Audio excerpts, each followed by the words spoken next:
बैजनाथ की जय। लेके कवरिया होके नगरिया, लेके कवरिया होके बवरिया, चलल कर डगरिया ए जी, चलल कर डगरिया। देखा देखा सबसे बड़का काम हो जाई, चल बाबा नगरिया देखा सबसे बड़का काम हो जाई। लेके कवरिया होके बवरिया, चलल कर डगरिया ए जी, चलल कर डगरिया। देख बड़का देख काम हो जाई, बाबा नगरिया चलबा सबसे बड़का काम हो जाई। भोला नगरिया चलबा सबसे बड़का काम हो जाई। सब कुछ भुला के बोल बोल बम के नारा, भोले बाबा होई जइहें तोह पसहारा।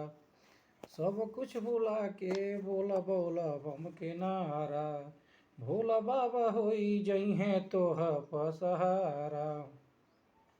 आय सब कुछ भुला के चल बोल बम नगरिया चल, बोल बम नगरिया चल सबसे बड़का काम हो जाई।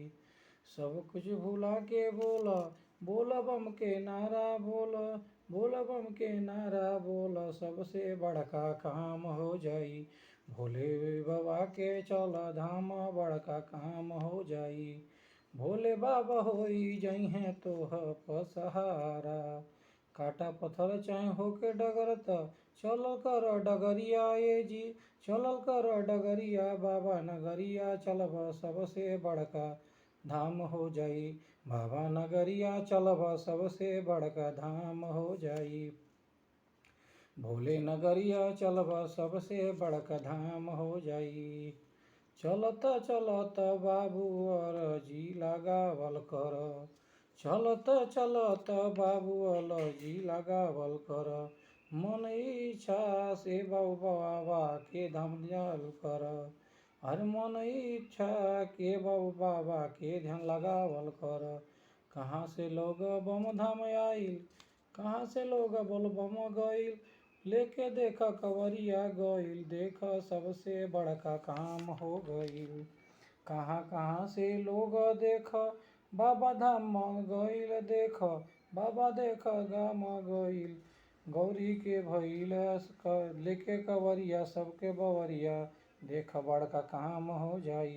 बाबा नगरिया चलबा सबसे बड़का काम हो जाई, बाबा नगरिया चलबा सबसे बड़का काम हो जाई। आह लेके कवरिया होके बवरिया, चलल कर डगरिया ए जी, चलल कर डगरिया। बाबा नगरिया चलबा सबसे बड़का काम हो जाई, बाबा नगरिया चलबा सबसे बड़का काम हो जाई। बाबा नगरिया चलबा सबसे बड़का काम हो जाई, बाबा नगरिया चलबा सबसे बड़का काम हो जाई।